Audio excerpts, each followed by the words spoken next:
Welcome back to Rumi Gold, where quiet mastery begins. What happens, really, when you stop all the chasing and just let things come? What if you never had to force your path, not because you gave up, but because you learned to trust the current beneath your own feet? What if the voice inside you that kept saying, "It has to happen now or never," was the only thing in your way? And what if true wealth, the kind you can feel in your chest, not just your bank account, started when you finally surrendered control? Are you willing to sit with that possibility today? Today we explore, not as a tactic, but as a truth. Let's begin with something simple. Years ago, before I understood this, I spent every waking hour trying to push my life forward. Business, relationships, status, always hungry, always reaching. I remember a night in my small apartment, pacing the floor, watching the clock on the wall. Midnight, 2 a.m., still no answers, just this gnaw in my gut that I was running out of time. That if I stopped pushing for even a minute, it would all fall apart. That night became a turning point.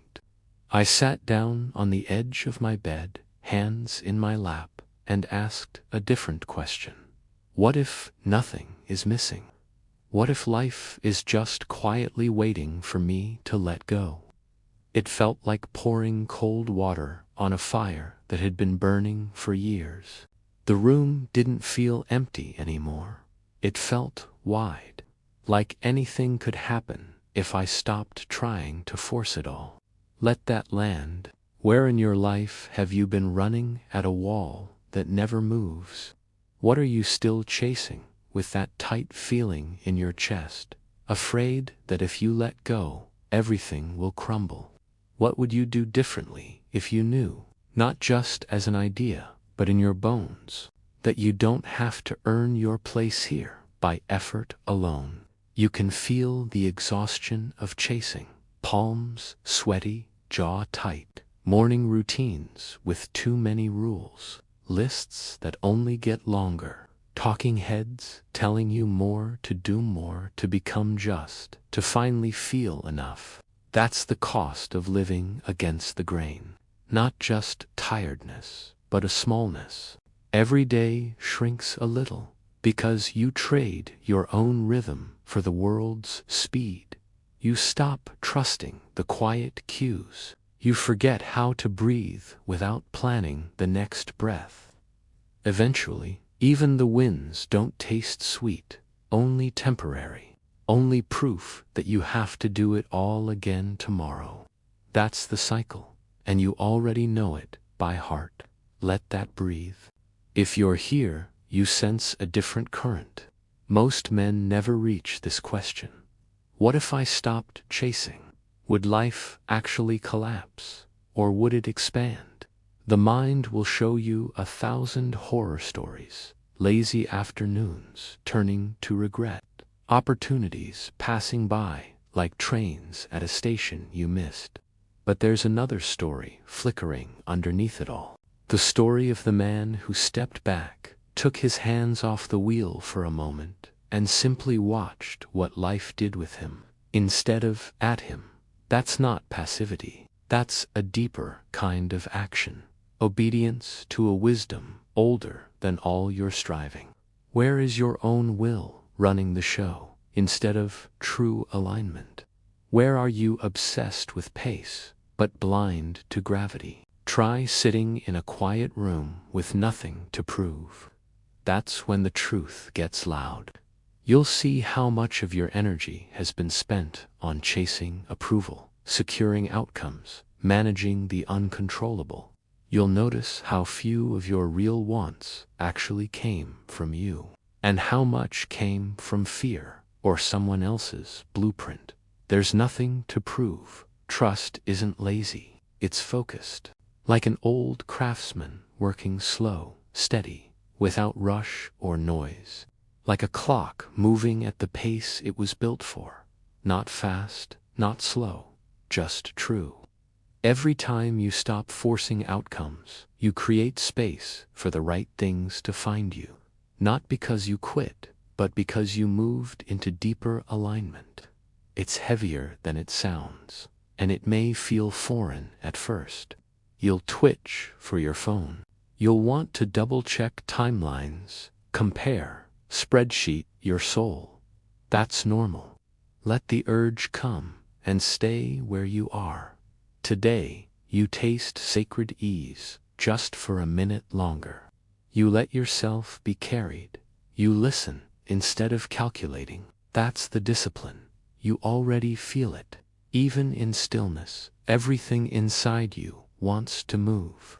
Let the stillness open instead of closing you down. There's a current underneath every thought, a larger intelligence that keeps time better than any planner, any hustle, any fear. The man who can sit in that current without flinching builds a quiet wealth nothing can shake. Not by accident, not by magic, but by discipline, clarity, and trust. Again and again, there's something here. Stay with it. Most of us never actually sit still enough to see it. The world says move, so we move. We hustle. We try to outwork fear. And on the surface, it looks productive. You're up early. List is full. Bags under the eyes. Maybe, but something to show for it. Nothing looks broken from the outside. But if you listen, really listen, there's a tension underneath it. That low, quiet nervousness, like a car engine left running in the garage. Even if the windows are shut, you feel it. You've been told you need to take control. Map every move. Don't just trust, build a plan. More strategy, more steps, more results. So we do. We build habits on habits. We automate our schedules, read about discipline, come up with new life hacks. But no matter how much you add, the sense of lack sits heavy. Like a lock you can't pick. Like you're solving a puzzle that re-scrambles itself every morning. You probably know the pattern in your work. You chase deadlines, prove your value to a room no one is looking at. Maybe you add hours, answer emails at midnight, just to keep the edge from dulling. But the finish line keeps moving. You talk about rest, but the mind races. The idea of doing less feels threatening. You've built your worth on effort. What happens if you stop? Let that echo. Or maybe it's your relationship. You try to optimize every moment, read the right books, watch the right videos. You want to avoid mistakes, so you analyze every word, but the connection feels cold, scheduled, like a meeting, not a moment. You worry if you're enough, if they see you, so you try harder. You get further from the quiet warmth you came here for. You build walls out of strategies, hoping to feel safe inside them. Or look at your health. The cycle is the same. You track calories, count reps, follow routines tighter than drumheads. The more numbers you have, the less you feel your own body. Rest becomes just another hack to recover faster, never for its own sake. You're at the gym, but not really in your skin. Just ticking boxes, hoping for a signal you've finally done enough. Let that echo. We call it discipline, but if you listen beneath the surface, it isn't calm. It's a discipline driven by fear. The chase, that constant fixing, tweaking, hustling doesn't come from fullness. It comes from feeling like you're always a little bit behind, a little bit unworthy. Like if you move fast enough, you might finally arrive. But all the control, all the optimization and hustle, it never fully lands. There's always a new problem to solve, a new threat to manage, a new goal to chase down. It never stops, and deep down, you know this. It's not the effort that empties you, it's the misaligned effort. The energy spent fighting fights that aren't even truly yours. There's an exhaustion that comes, not from doing, but from doing without depth, from running on the fumes of approval, fear, and imagined scarcity. This isn't about being right. It's not ambition, it's anxiety, dressed up as progress. We say we're building, but we're just patching holes. And every patch makes you more dependent on the system, the app, the routine, the thing you built to hold you up. But it's hollow, like stacking chairs on a frozen lake. The foundation never gets stronger, just busier. The surface looks stable, but underneath, the ice is always thin. You already know this, in the quiet hours, when you're walking alone. In the silent minutes before the world wakes up, you feel the question rising. What would happen if you truly let go of the hustle? If you moved from trust, not from hunger? There is a way to build without chasing. There is a discipline that brings peace, not panic. A craft that moves from alignment, not fear. Imagine a builder who measures twice, but doesn't hurry the cut. Who trusts the wood, trusts his eye, who knows when enough is enough. That's the shift, pace over panic, skill over speed, presence over proving. In every place you feel stuck at work, at home, in your own body, there's a quieter path underneath, a path that trusts the process, isn't obsessed with the result. But most of us have forgotten how to walk it. We confuse motion with progress. We call hustle growth when it's actually just looping. Let that echo. Nothing dramatic needs to happen. The shift is subtle. It begins in the breath. It shows up in how you answer a text, how you schedule your morning, how you give someone your full attention. Less hustle, more presence. Less control, more clarity. That's the discipline. And it's available in every moment you're willing to stop chasing and actually return. There's something most people misunderstand about stillness. They think it's about pausing until a plan comes, or that it means giving up your momentum, waiting for permission before you move. But that's not it. Stillness is not postponement. It's where alignment begins. It's the signal chamber before the broadcast, the place you reset the compass before you pick a direction. What if the most important part of clarity was invisible? What if most of your answers already want to find you, but they can't because you keep kicking up dust? What if the power you're chasing was always there, buried just under the noise? No one wants to hear that. A world running on urgency. It's allergic to the quiet room. But stillness is not the absence of action. It's the deep listening beneath the spin. When you lay the phone face down. When you let your thoughts thin out like morning fog disperse in an open field. When you let a question just hang.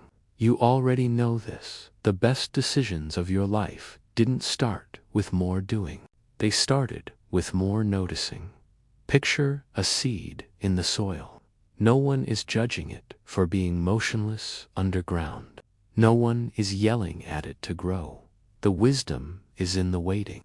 It's not that the seed is stalled. It's calibrating, gathering power, drawing water, letting pressure build until the first green breaks through.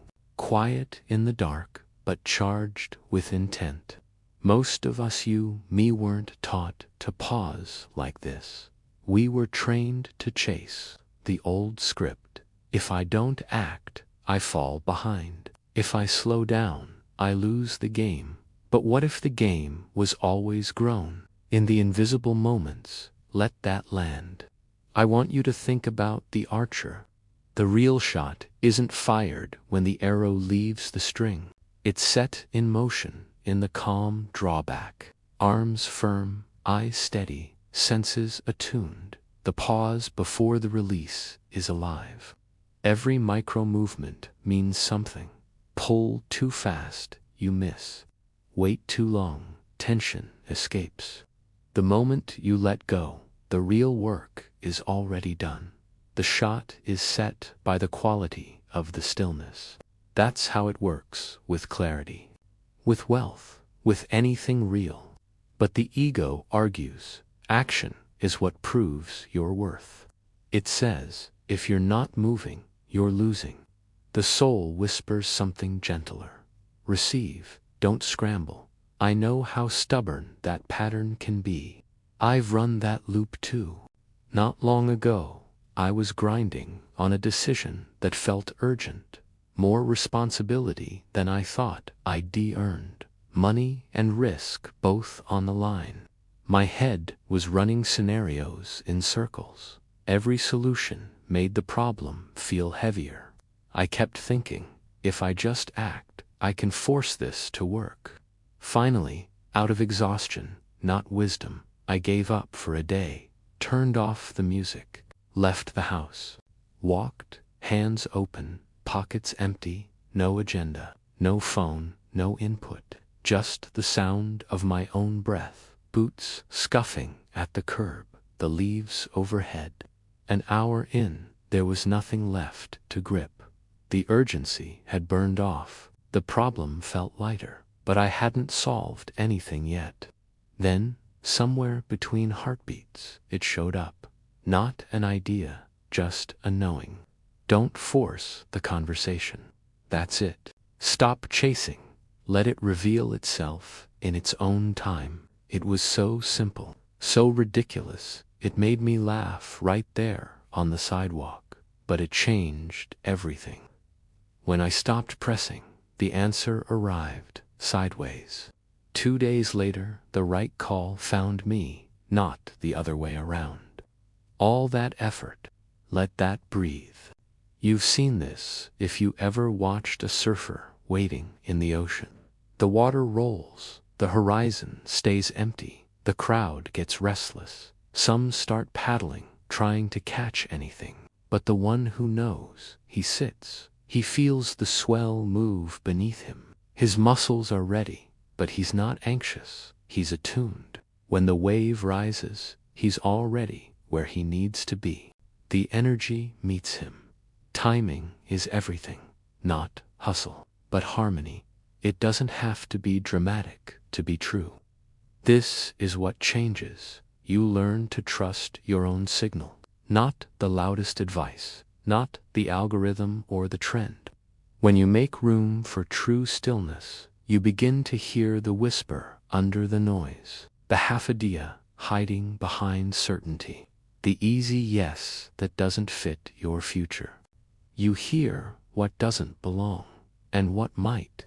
The longer you allow yourself to sit in that quiet field, in that moment before action, the more you hear what's real for you. Nothing forced, no urgency, just a deeper intelligence, waiting for you to remember it. That's the discipline. Stillness isn't passive. It's the most powerful kind of tuning.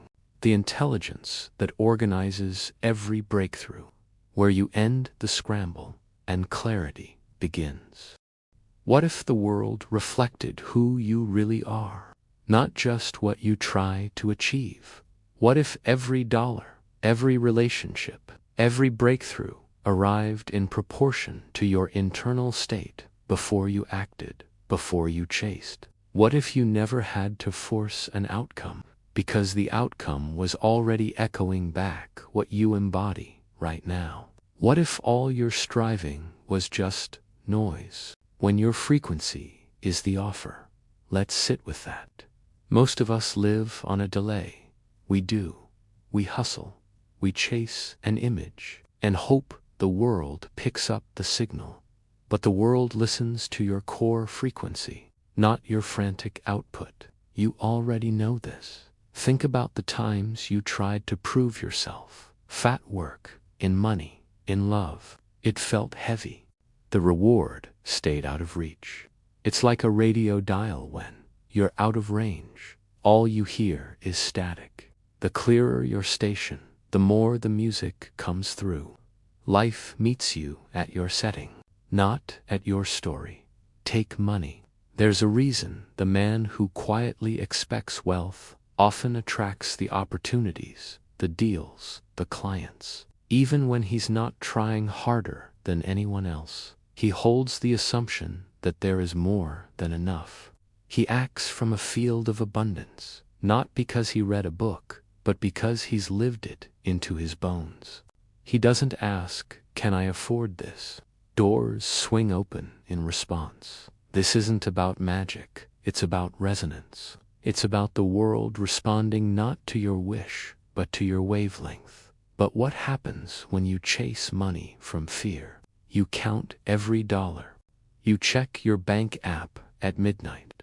You scroll for shortcuts, hungry for signs. You broadcast survival, so you keep attracting lack, not because you deserve less, but because you're tuned to the frequency of shortage. What starts as smart caution becomes a broadcast that keeps you running circles. It doesn't have to be dramatic to be true. The moment you want someone to respond, to text, to carrots, like every action pushes them further away. You double text, you overexpress, you try to be more interesting, more available.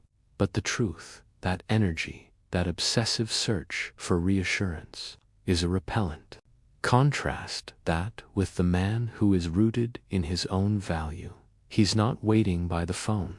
He's not testing her love with anxious texts. He is busy living from a place of wholeness. He offers connection, not from hunger, but from overflow. People want to be around him, not because they fill a gap, but because there is no gap. He used to love the craft painting, drawing, producing. Then he started chasing validation, metrics, followers, likes. Did it land? Was it enough? He became a machine, outputting content as currency. The joy faded. His work became derivative, uninspired. He grew resentful. One morning, everything in him stopped. He put the brush down for weeks. He stopped measuring. He disappeared, even from his own expectations. And in that emptiness, he remembered he liked the feeling of paint in his hands. He returned to the rhythm, not the result. That's when the art began moving people again. That's when the inspiration returned, and so did the audience. The output shifted by itself, because the frequency shifted first. Maybe this is what clarity sounds like. Alignment is not the same as sitting back and waiting for life to happen. Surrender is offering your presence, your trust, your full aliveness first instead of your fear. It's not absence, it's inner activity. The concise phrase is, passive waiting is emptiness. Active alignment is presence. Passive waiting is emptiness. Active alignment. You still make the call, send the email, have the hard talk, get your hands dirty, but the work is clean. It's not coated with grasping, or desperate hoping, or heavy need. It's the difference between a straight spine and a collapsed shoulder. People around you can feel the difference, and you can too, even in the rhythm of your own breath. You already know this. When you walk into a meeting and know you belong, the room adjusts to you. When you step into the morning certain that abundance lives in you already, the day opens new doors without a fight. When you're tuned to truth, you broadcast it wordless, but unmistakable. That's the discipline. Test this in the smallest ways. The next time you feel the urge to push, to over-explain, to chase, pause. Does my presence signal that I am already whole, or that I am seeking permission to be? Let's breath with that. Inner alignment is the foundation. The result follows always. Identity first, frequency first. Results follow. It doesn't need to look spiritual. Most days, it won't. It looks like a man who knows where he stands, and never needs to shout it. You already know this. and the world already feels you. Let's start here. What if the answers you keep chasing were waiting in the space you refuse to leave empty? What if quiet made you rich in ways noise never could? What if the moment you stopped gripping the wheel, a greater current could finally move your life? And what if being a vessel was more powerful than always being the driver? Stay with those questions, not to solve, but to soften around. Sometimes, just sitting with the question is the surrender. There's a third truth in this journey, one that doesn't shout. When you finally loosen your grip on outcome, something ancient, something larger than your own will, begins to move through you. Not as a strategy, not as a hack, but as grace and plannable, unpredictable, undeniably real. Picture a field after harvest. It's not busy or productive. It's not filled with effort. It holds a kind of silence. That space is what lets new things grow. Not the clatter, not the striving, but the open earth, quietly waiting. Surrender isn't a collapse. It doesn't mean giving up on what matters. It means making real room for something wiser than you're planning to arrive. Releasing your impatience, your calendar, your shoulds. It's as subtle as breathing out, as honest as emptying your pockets before bed, leaving the day behind. For a moment, you stop crowding your own life. That's the gap grace needs to enter. Let's sit with that. Not every miracle happens when you shout. Take Moses. His vision didn't come in the chaos of the crowd, was in the hush of the wilderness. Nothing to distract, no one to impress. Only the sky, the dust, the waiting. That waiting was the invitation.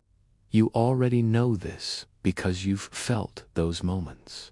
Not grand, just open. The minute you hand over control, even for a breath, something shifts. You aren't less secure, more available. Sometimes, it looks like the business owner who burns out trying to force every inch of progress, numbers, meetings, strategy. And one day, by accident, they take a walk without their phone, a chance encounter, a conversation not planned.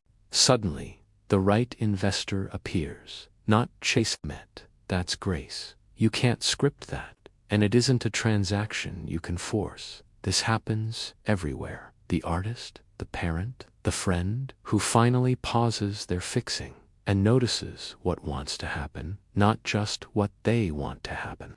That's when the ordinary runs out and the miraculous finds room to step in. This isn't about motivation. Surrender is misunderstood. It's not giving up. It's giving over. The difference matters. Giving up feels empty, like quitting. Giving over is fullness. You become a reed flute, the way Rumi spoke of, silent, empty. But precisely so, the music of spirit can move through you. You don't have to create every note sometimes. You just need to be available. Let that land. Sometimes all our striving, our ego, our tension, our controlling actually stands in the way of what wants to arrive. Like a cup so full, nothing more can be poured in. Listen to the old Zen story. A student comes to the master, eager to learn, but with his mind already busy, full of ideas. The master pours tea into the cup and keeps pouring. It overflows. Only when the student empties his mind, empties his cup, does the teaching begin. It's never about doing more. Sometimes it's surrendering your place at the front. There's nothing to prove. The ego wants center stage. It wants to own every outcome. Stamp your name on every result. But some things, maybe the best things, can only find you when you step aside. Grace waits for a vacancy. It slips in when your attentiveness overpowers your ambition. Like a room with just enough space left, for a guest to enter. Otherwise, you only ever host yourself. You don't manifest alone. That's a myth, one woven from fear. The truth is, you're always in relationship, not with luck but with presence. Your job is to till the soil, clear the rocks, stay empty enough that the rain knows where to fall. Maybe you've felt this in your own life. A plan that breaks apart, and in the ruins, something you never could have written arrives. Or an apology that needed to be said when your voice cracks with not knowing what comes next. And suddenly, the other person softens, too. Surrender opens a new script. That's the discipline, not pushing, not demanding, but listening. And trusting that being clear, being red flute empty, isn't passive. It is the only way to be filled by what you could never arrange alone.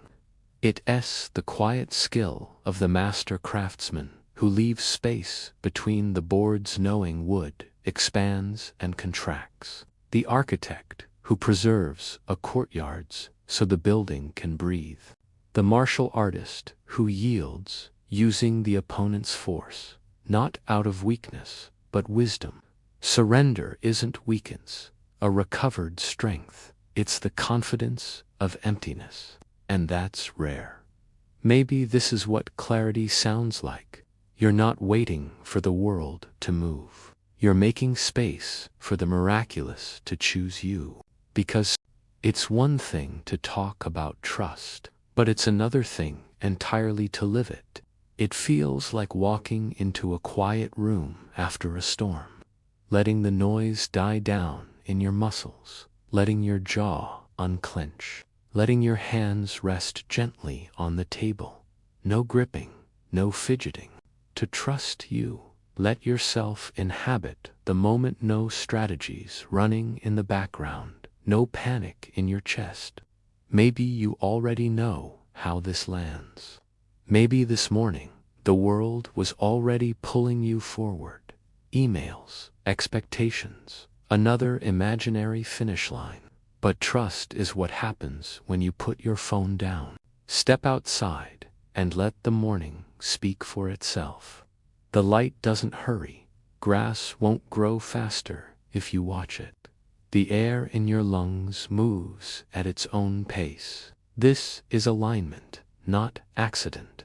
That's the discipline. Most people live their lives in a chase, chasing clarity, chasing results, chasing life as if it owes them something. But have you noticed, the men you quietly respect move differently? There's a kind of gravity to them. They don't force. They agree with the rhythm around them. They don't need noise to prove their worth. Every action is deliberate. Every pause carries weight. Trust is moving like that, letting your actions come from a place that doesn't flinch. Like a stone weathering seasons, not a leaf blown by every breeze. Like opening your laptop, not to escape silence, but as a simple tool, nothing more, nothing less. Letting your work be an extension of your spine, upright, steady, never frenzied. This isn't about motivation. Breathe again, in, out. Let your attention rest where you are. Alignment means not rushing to catch up to some clock someone else set. Clarity shows up when you stop demanding so many answers and accept what already is. Stillness makes space for truth to rise. The men who get this don't look busy. They look present. They're building wealth in the quiet hours. Trust is refusing to panic when waiting at a red light. Trust is letting a day unfold on its own timeline. Trust is holding a conversation with no agenda. Trust is the willingness to let go of wanting to look ahead all the time. Coming back to the breath right here. There's nothing to prove. Alignment precedes success. Surrender allows grace. These aren't just nice ideas, they're energetic laws. You can't skip to the finish line, by wanting it more. You align, and what's for you finds you. You surrender, and doors open that force would only shut. That kind of power doesn't announce itself. It just sits there, unmoved, letting life circle around. Most people double down when life resists. They press harder, get louder, demand more. But the quiet ones, they stop, they listen. They let life teach them the next move, not their hunger or their scars. There's a reason wisdom and silence go together. The fire doesn't always need to roar. Sometimes it just glows, steady as morning, owning nothing, lacking nothing. Let that land. If you do nothing else today, practice waiting a little longer before you act. Let yourself receive the whole moment before you make your move. The world won't outrun you. You are not late. You are not behind. You're right on time, on the timeline no one else can rush. That's trust. If you need an anchor, take these. These are not affirmations. These are reminders of what you already carry. I move in silence. I move in silence. I let clarity come to me. I let clarity come to me. I walk my own pace. I walk my own pace. What is mine finds me. What is mine finds me. I meet resistance with presence. I meet resistance with presence. My wealth grows in quiet. My wealth grows in quiet. Every moment is enough. Every moment is enough. I trust the timing of my life. I trust the timing of my life. Let every breath remind you. Let every step anchor you. Walk today like every stone is set for you. Every door will open in its own hour. I lead from clarity. I lead from clarity. I lead from clarity. Let it echo. Let the silence finish the work.